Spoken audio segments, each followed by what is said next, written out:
जी, तो अभी आप देख सकते हैं शेर अफजल मरवत इमरान खान से तवील मुलाकात के बाद डयाला जेल से बाहर वापस आ रहे हैं।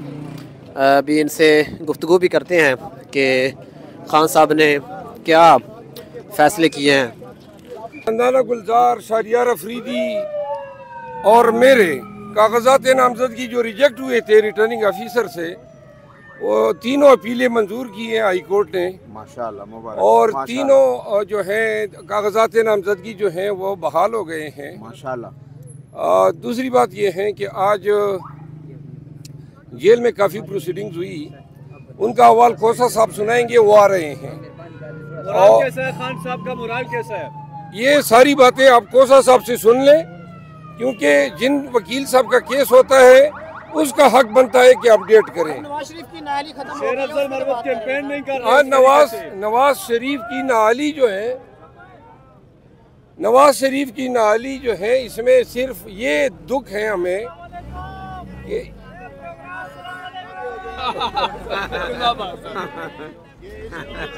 अच्छा, इनको जाने दें थोड़ा सा। ये देखें जी, नारे लग रहे हैं। पीछे कर लें यार, आप लोग थोड़ा पीछे हो जाए। नवाज शरीफ का मैं ये बता दूं कि नवाज शरीफ की डिस्क्वालिफिकेशन जो है उसकी सजाओं की तरह, कन्विक्शन की तरह आनन फानन ख़त्म हो गई। यही प्ली हमने सुप्रीम कोर्ट से इमरान खान के लिए मांगी है और उनका मैटर अभी किसी बेंच के सामने भी नहीं किया है। हमने टोटल जो सेंटेंस है तोशाखाना केस में, उसकी मुकम्मल सस्पेंशन मांगी है कि इसके कोई पीनल इंटेलिंग कॉन्सिक्वेंसेस ना हो। हमारा केस नहीं लग रहा है, तो लिहाजा इंसाफ का तकाजा तो ये है कि सबके साथ एक जैसा हो। और दूसरी बात ये, आइडेंटिकल मैटर थे, हमारा मैटर भी इसी बेंच को सुनना चाहिए था।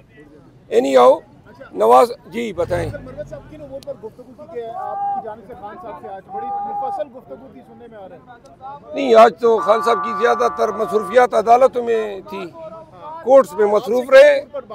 देखिए, मैं वो उन वकला का काम है जिनके केसेस थे कि वो आए और अपने केसेस के जलसों के हवाले से थोड़ा बताएं। जलसों के हवाले से ये डिसाइड हुआ है, जलसों के हवाले से, कि 14 तारीख को हम कराची जा रहे हैं। कराची में 2 जलसे हैं, 15 को हैदराबाद में है। पूरा शेड्यूल वो मेरे मोबाइल में है और वो खान ने अप्रूव किया है।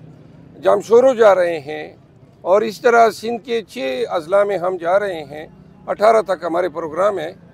इसके बाद जो है इंशाअल्लाह हम पंजाब में जो है शुरू कर रहे हैं साहेवाल से, जंग से नहीं, मैं पूरी अजला की तरतीब हम बताएंगे, सोशल मीडिया पे शेयर करेंगे। कल हम सिंध का प्रोग्राम जो है वो सोशल मीडिया पे आप सबके साथ शेयर करेंगे।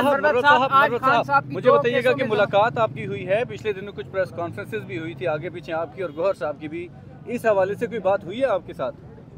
देखिए, वो उन्हीं प्रेस कॉन्फ्रेंस में आप ही के सवाल के जवाब में मैंने वादे कर दिया था। अब दोबारा कोई तनाज़ा पैदा करना चाहते हैं।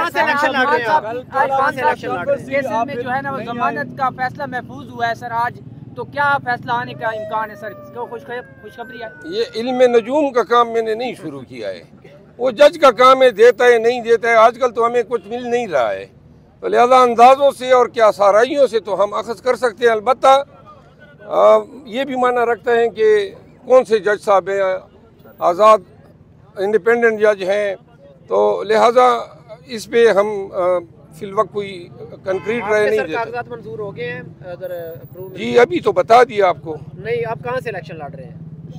वही से लड़ रहा हूँ जहाँ से नामजदगी मंजूर हुई है। कहाँ से?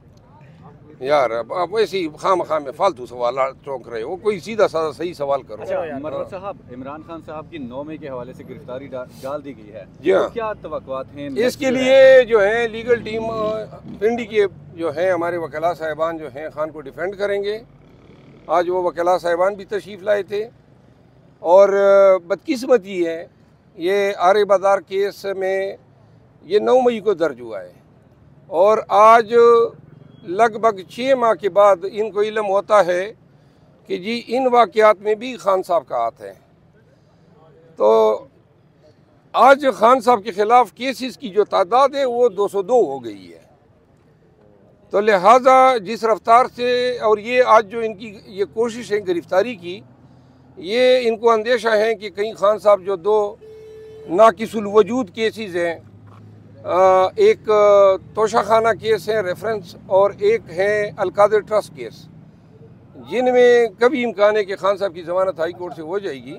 तो लिहाजा मज़ीद इनको पाबंद सलासल रखने के लिए इन केसेस में इनको गिरफ़्तार किया गया है। लेकिन ये बहुत ही कमज़ोर केसेस है, इनमें खान साहब की ज़मानत जो है 1 हफ़्ते के अंदर तमाम केसेस में हो जाएगी। 22 जनवरी का आपने कहा था कि 22 जनवरी को खान साहब जो है बाहर आ जाएंगे, वाकई ऐसा होने जा रहा है? 22 जनवरी को खान साहब बाहर होंगे? तो 22 जनवरी तो आने देना, इंशाल्लाह खान साहब जो हैं, अब कोई इनको रास्ता नहीं मिल रहा है कि किस और केस में खान को अंदर रखें। तो अब जनाब ढूंढ के इन्होंने ये आर्य बाजार का केस और पिंडी के इन केसेस में इनको 109 में डाला है, यानी कि एबेटमेंट के चार्ज पे। इसमें प्रिंसिपल एक्यूज में के लिए मैं वकील रहा हूँ। बिलखसूस शाहरियार अफरीदी साहब जो हैं आर्य बाजार केस में प्रिंसिपल एक्यूज थे, उनकी बेल हो चुकी है। तो लिहाजा कानून ये है कि जहाँ पे एक मुल्जिम की बेल हो जाए रूल ऑफ कंसिस्टेंसी पे दीगर मुल्जिमान का हक बन जाता है। तो खान साहब की उन केसेस में ज़मानत ऐन वाज़ेह है कि होगी। इलेक्शन होते नजर आ रहे हैं 8 फरवरी को। इलेक्शन होते, देखिए ये अभी सेनेट के इजलास में जो क़रारदाद पास हुई और इसके बाद आपने देखा कि मौलाना फजल रहमान साहब का बयान आया। इससे पहले आपने देखा कि अमीर मकाम साहब ने इलेक्शन कमीशन में दरख्वास्त दी कि डिले कर दें। अभी बल्ले के निशान पे सारा दारोमदार है।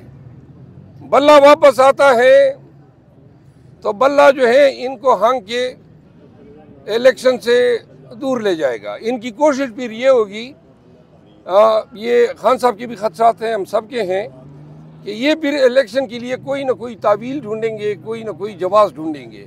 ऑल ऑफ ए सडन अचानक क्या पड़ी सेनेट को कि ये क़रारदाद मंजूर कर लें। ये सेनेट की इस क़रारदाद को भी एक तावील के तौर पे पेश किया जाएगा, वक्त आने पर कहीं पर इसको भी फिट किया जाएगा। कानूनी हैसियत है सेनेट की क़रारदाद के हवाले से? देखिए सेनेट की क़रारदाद की कोई कानूनी हैसियत नहीं है, क्योंकि आईन बताता है कि इलेक्शन इस तरीके से होंगे। सेनेट का क़रारदाद ये बताता है कि नहीं, आप उसको छोड़ें, हमारी मर्जी मान लें। अब 11 अफराद रिजोल्यूशन जब टेबल होता है तो रिजोल्यूशन के लिए पहली बात तो ये है कि कोरम अगर कोई मेंबर निशानदाही नहीं करता है तो ये सेनेट के स्टाफ की ड्यूटी है कि वो चेयरमैन के नोटिस में लाएं या प्रिजाइडिंग ऑफिसर के नोटिस में लाएं कि कोरम पूरा नहीं है। अब 14 अफराद या सेनेटर की मौजूदगी में 11 सेनेटर ये राय देते हैं कि इलेक्शन ना हो, जबकि आईन कहता है, फिर सुप्रीम कोर्ट का फैसला कहता है, फिर ताज़ा तरीन सुप्रीम कोर्ट के अहकामात ये कहते हैं कि इलेक्शन होंगे। इसलिए कसदन जानबूझ के इन्होंने सुप्रीम कोर्ट की अथॉरिटी को भी चैलेंज किया है, आईन पे इन्होंने अटैक किया है, और मेरा ख्याल नहीं है कि सुप्रीम कोर्ट ऑफ पाकिस्तान इस क़रारदाद को या इनके तायद कुनिंदगान को ई जाने देगी। ज़रूर इसका नोटिस लिया जाएगा। अच्छा, प्रोसीजर एक्ट जो केस था उस वक्त तो सुप्रीम कोर्ट ने कहा था कि सेनेट जो है सुप्रीम है, तो अब भी तो ऐसा नहीं होगा कि बाद में कहा जाए कि सेनेट का फैसला है तो ठीक है। देखिए सेनेट और नेशनल असेंबली वहाँ पे सुप्रीम है जहाँ आईन और कानून उनको सुप्रीमेसी देता है।